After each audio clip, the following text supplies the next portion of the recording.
Bezrat Hashem, we are starting a brand new week, a week of beauty, the week of Tiferet. We went through a week of love, a week of strength.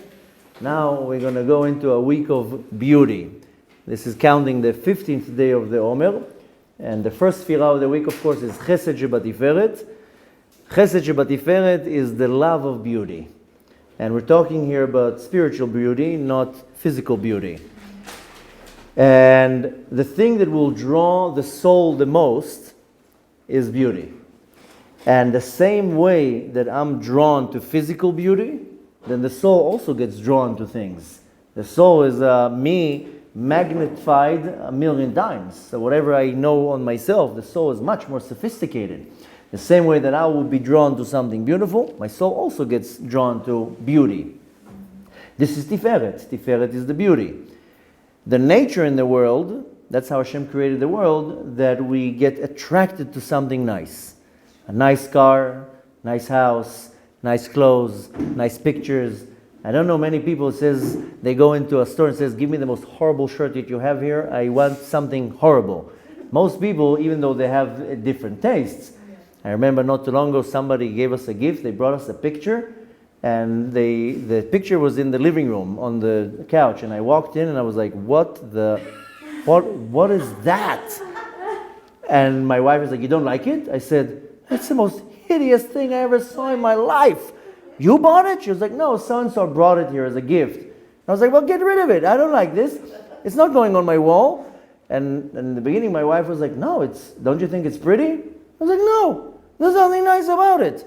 And then the person who gave the gift came. She said, no, you like the picture? And I was like, not really. I mean, can we exchange?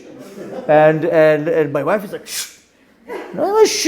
What, am I going to lie to the person? The picture is beautiful? I don't like the picture. It looks like somebody threw up on the canvas. Don't you see Yerushalayim in here? I says, oh, my wife Yerushalayim looks like this. So, nevertheless, the person who brought the picture thought it was the most beautiful thing.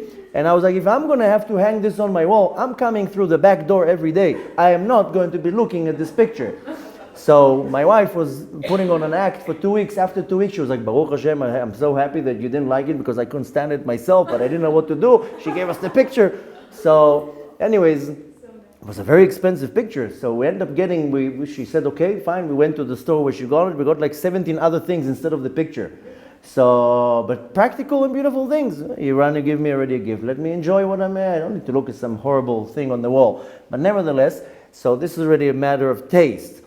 But, going back to what I was saying, the nature in the world is that we're going to be attracted to something beautiful. Now, of course, we can't argue on the taste. They say in Hebrew, al ta'am val reach ifshar yitvakeach. On taste and smell, you cannot argue. But nevertheless, beauty will attract me. Doesn't matter what it is. You go on the street, what they put in the window is all the beautiful things. Why? Because they want to attract the customer to go in. So the nature in the world that I will be attracted to beautiful things. And the nature in the world that something that is not attractive will push me away. I don't know people that will come and look at something horrible and be like, wow, this is extremely disgusting. I can't take my eyes off it. So again, the nature that we have here, we're being pulled to something pretty and beautiful, and we're being pushed away from something that is not attractive. And we see many times in the Torah how beauty was the dominating thing. Where do we see it the first time? Is that Yaakov fell in love with Rachel based on her looks.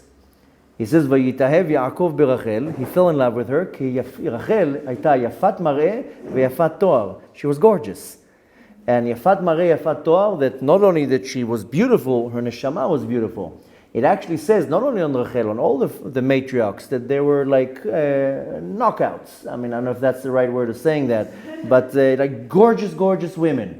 That it even says in one of the midrashim that they're symmetrically everything. You know, when you go to a beauty pageant, if you put a attractive woman, all the men will say she's attractive. Put her in a beauty pageant, they say no, the nostril here is a little bit crooked and the eyebrow is not symmetric. And so Rachel was gorgeous. Yaakov Avinu fell in love with her because she was gorgeous.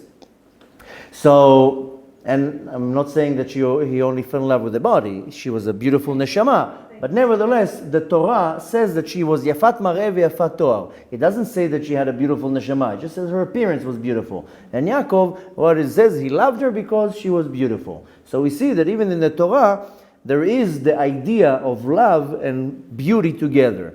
So this is Chesed of Tiferet, the love of beauty. So Chesed is the power of love. Chesed of Tiferet, Chesed in Tiferet is the love of beauty, Ahavat HaYofi. Now again, we're not talking here about a nice car, a beautiful clothes, or a picture, or an attractive individual. Is loving the beauty of the individual. Now comes a big question: is beauty something good? Not always, all the time, beauty is good. Exactly, sheker achen ve'evel hayofi. But not only that, there's a famous quote: "Lo kol ma shenotzetz zahav." Not everything that shines is gold. So is beauty always good? Maybe not. Maybe not always beauty is good. And exactly like you quoted, Shlomo HaMelech, sheker achen ve'evel hayofi. Which is actually more correct to say, to quote Avraham Avinu. We spoke about that, even though Shlomo HaMelech wrote it. But this is the eulogy that Avraham Avinu said to Sarah, Eshet Chayil. But nevertheless, the question here is beauty always good? So, excuse me? Yeah? So, first of all, we are commanded not to be tempted or seduced by beauty. Don't go after your heart and your eyes. Now, where did we see the first time that somebody was, so to say, tempted and seduced by beauty? With Chava, when she looked at the tree of knowledge. It says about the fruit of the tree of knowledge, Tov lemar'eh, it was beautiful, it was a gorgeous sight. Ta'ava la'inayim. They just looked at it, and it's like each and every one of us has this weakness. For me, it would be for like a beautiful Lamborghini. For another person, will be a nice Praga or Prada, however it's called it, Gucci handbag. For another person, everybody has beauty, find something. For me, put a Lamborghini in front of me, you'll see me on the floor drooling. So, for a piece of metal. But nevertheless, Etzadat, Chava couldn't even stand the temptation. She just looked at it. Tov mar'eh, it was beautiful. V'ta'ava la'inayim, it was a desire and a lust for the eyes. So we have the commandment that we're not allowed to go after our desires, or not to be tempted or to be pulled by beauty. But nevertheless, the Kadosh Baruch Hu created a beautiful world. And not only did He created a beautiful world, He created the nature in the world that I'm drawn to beauty constantly. I need to know how to put the right position of what's called Chesed Tiferet. How much do I love the beauty? Now I'll explain exactly what I mean, but first I want to title it. So I'll say it again. We got to position the right way, so to say, the love for beauty. Has to be love for beauty in the right place, and not the love for a handbag or a car or something else. So, first of all, and most important, what I want to take from that is that I want to be beautiful. And again, not that it means that I have to stand in front of the mirror for 3 hours and make sure that every hair is in the right place. This is not what I'm talking about. That my personality will be beautiful.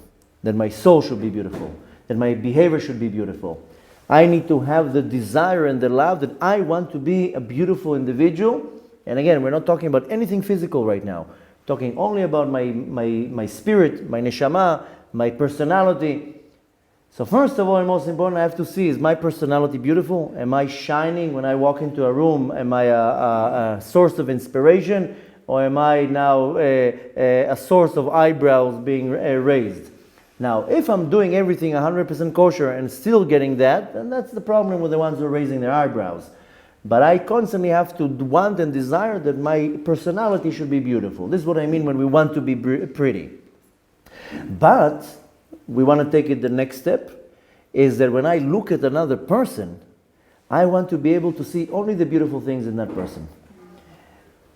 The easiest thing in the world is to look at the person and to start pointing out a finger. Liar, thief, cheap, this, that. Very easy. I now can take any person and dissect him within 3 seconds and see all the bad things in them. Very, very easy. The harder part here is to look at another person, to move the clutter of the things that I don't like, and to say I don't like 90%. But look at that. Look how patient that person is. Look what an amazing father that patient is. Look what that person is. Look how courteous this individual is. So when I want to love beauty and to be attracted to beauty, again, I know we talked about physical things, completely erase it from the data right now. I'm not talking, there's nothing about physical here. The reason why I mentioned the physical beauty is only to understand that the Torah is warning me, don't be tempted into physical beauty. Don't be seduced and tempted by something that is beautiful. It will cause you to sin. Exactly like Chava. We're not going to get now into the discussion if it was predestined, it was a conspiracy from Hashem. The fact is that Chava is the mother of all mankind, and she comes to teach me when you are being weak in front of something beauty, you'll fail. You'll fall into a sin. That's why I mentioned the physical beauty in the world. I got to be careful. Don't be so quickly drawn into beautiful things in the world. The beauty in the world that Hashem was created is the emotional, spiritual, mental, and personality. This has to be pretty. So we have two things in how we're looking at it, two approaches. The first one is that I constantly want to be pretty.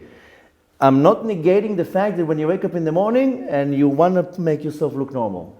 The Torah actually tells you, you have to look presentable. It doesn't say anywhere in the Torah that you have to look like a shloch. You have to be dressed nice, hair should be combed and so forth. Torah tells you, you have to look normal, be presentive and so forth.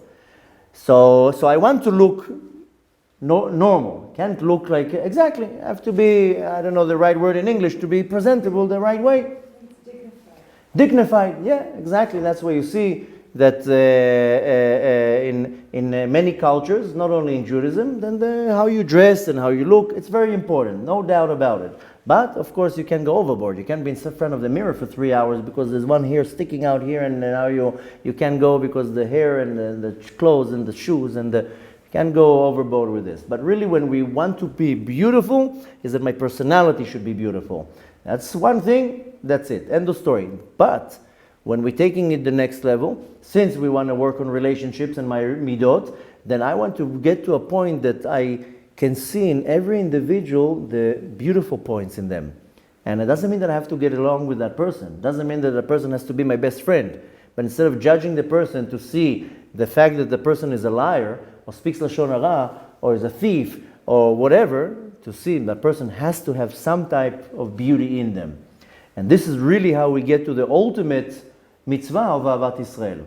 So I know I mentioned in the previous class that for us in Israel, the week of Gvura was parallel to Parashat Kedoshim, where we find the mitzvah of Ahavta L'cha Kamocha. Okay, so now for us it's a week ahead, but for the rest of the world, the week of Tiferet falls on Parashat Kedoshim, also Ve'ahavta L'cha Kamocha. We spoke about it many times. Rabbi Akiva says the klal gadol b'Torah. Klal can be translated as a rule. Klal is also general.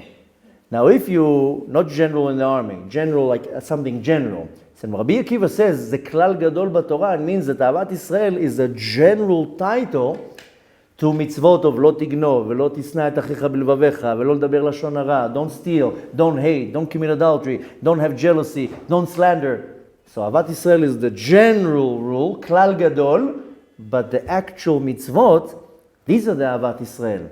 Mitzvot ben adam lechavaro, between me and another person. That's really Ahavat Israel. How do I get to do Ahavat Israel? Is when I see the beauty in every individual. Everybody has beauty. There's a beautiful chidush on the sentence ve'ahavta l'recha kamocha. If you translate it word to word, you should love your fellow friend like you love yourself, right? But if you read it in proper Lashon Kodesh, in proper Hebrew, it's ve'ahavta l'recha, comma, you should love another person, how? Kamocha. Like how Hashem loves that person. Not like how you love yourself. It's not a competition. It's how Hashem loves the person. So if any individual around me exists, it means that Hashem loves them the same way that He loves me. Me He loves because I'm good here. You He loves because you're amazing here. You He loves because you are unbelievable here. I might not see it, But if Hashem loves you, then I have to love Hashem. I'll have to love that person like Hashem loves that person. So the ultimate way of getting to V'ahavta lecha kamocha is when I know how to start looking at the beauty of every individual, and everybody has beautiful parts in them. Practically saying, so we can apply some action here. First of all, I have to look at myself, and I have to see where can I look better, both on the physical appearance, because it's kavod labriot, it's honor and respect to creation. I can't come into a room with a bad odor or looking dirty. It's not mechubad, it's not respectful. So first of all, I have to look at my appearance. Can I get better in any type of way? That's one thing. Second thing, now look at my own personality. Can I become a much more better personality? Maybe I'll scream a little bit less. Maybe I'll be a little bit less vulgar. Maybe I'll be a little less, hurtful to some people. Some people, they constantly like being sarcastic and say all these comments. So I have to look at myself. How am I improving my image? Spiritually, emotionally, physically, and so forth. Now, the more important part, a little bit harder, is to look at every person and to say, how can I see the beauty in that person? Now, if it's a person that you admire, you love, that's an easy task. Go now to a person that you don't like so much, that doesn't get along with you that well. And now try to look at that person and say, yes, I don't like that person because they do A, B, and C. But let me see what I can love in that person. They must do something good. They must have some type of quality that I can recognize that beauty. And again, you don't have to love that person. You don't have to become the best friend of that person. But I have to recognize something beautiful in that person, because you know the famous quote of the Baal Shem Tov? If you're able to see something negative in somebody, you know why? Because you have it. If I am able to see in you something that is not attractive emotionally or in your personality or behavior, it means that I have exact same problem, so I know how to recognize it. Now, if I don't have that in me, then I'm not going to recognize it in you, because it doesn't exist in me. How did Baal Shem Tov say it? In the exact words, I don't know, because I don't speak Yiddish. But the Baal Shem Tov used to speak Yiddish. I don't know what the words he actually used in Yiddish. But nevertheless, the way he explains it is that if I see a deficiency in somebody else, a chisaron, must be that I have this chisaron. Chisaron is a lack or a deficiency or something missing. So if I'm able to see in a person that person talks Lashon Hara all day long, well, it must be that you talk Lashon Hara because you recognize the language. And if you say to that person, that person is so cheap, well, probably you're cheap. So you can recognize that person is cheap. So I'm just giving examples, and chas v'shalom, without trying to hurt anybody's feelings. But what I'm saying is that if I look at a person that I don't like so much, and I see a lot of negative things, all these negative things that I see is because I possess them and I need to refine myself. You know how I will refine myself? By saying, let's ignore these horrible things that person has. He's an amazing father. She's an amazing educator. She's an amazing mother or wife or whatever it is. And I'm able to, I recognize 90% disgusting, but 10%, 15%, 30%, I focus on the good. Not only that I'm arousing the good in that person, I'm also refining myself. This is another thing that the Baal Shem Tov says, and again, I don't know Yiddish, I read the translations. He says that if I talk bad about somebody, this is the Baal Shem Tov approach on Lashon Hara. Why is Lashon Hara so bad? Because when I talk now something bad about you, I'm arousing this power in you. So if I now slander a person and I say that person is a thief, or that person did so-and-so, then I'm taking these words, and these words are empowering this energy in that person. Now if I start telling, no, the person is kind and courageous and Baal Chesed, very charitable, then I'm arousing that in that person. That's why you see many times the mothers will call their child tzaddik, you're so amazing. Why? You want to arouse that. It's very easy for me to come to a person and to call him a liar. You're a liar, you're a thief. But if I start coming to a person and start calling that person unbelievable, how charitable you are, you're so patient, you're so loving, that I'm arousing these emotions in that person. Therefore, the Baal Shem Tov says, Lashon Hara, why is it so bad? Because I'm now giving power to these midot in that person, and I'm arousing and empowering these midot, these characteristics in that person. So when I look at another person and I judge them favorably, not only that I'm judging them favorably, and I'm helping that person, I'm helping myself. Because like I told you again, if I recognize something bad in somebody else, it means I have it. Therefore, the Mishnah tells me, "Le'olam al tadin et chavercha ad she'ta'amod b'mkomo." Never judge another person till you stand in his own shoes. Trust me, if you will be in his shoes, I don't know if you would behave much better, probably even much worse. So, to conclude, the Chesed of Tiferet is to take this beautiful beauty that Hashem created, the physical beauty, don't fall for the temptation to pull you into something that Chas v'Shalom will drag you into a sin. But nevertheless, everything around us is beauty. There's beauty all around us. Start recognizing the beauty in everything in creation, not only in human beings and everybody around you, everything around you. And now let me find, we're going to go through this whole week now, how am I empowering the beauty in me? There's something beautiful in there. I might think, I'm such a low life, I did so many bad things, I'm this, I'm that. If I have a neshama in me, I'm possessing in me a 20,000 carat diamond in my neshama. Now start reaching out to this depth to reveal this beauty in me. And trust me, the more you refine yourself on the outside, the beauty from the inside starts shining. Then you suddenly start seeing, wow, it's actually, I'm a much better individual than I thought. So we're going to have a beautiful week revealing the beauty in us, beauty in other people, beauty in creation. Kadosh Baruch Hu created the world only with the best material. There's nothing horrible in this world. We just need to know how to reveal this beauty. Zad Hashem should have a beautiful, successful week, a week of Tiferet, of inner beauty, and revealing the inner beauty. Zad Hashem, we should only see the yofi, the beautiful creation in everything that Hashem does, and needless to say, and how we can see how beautiful the world is.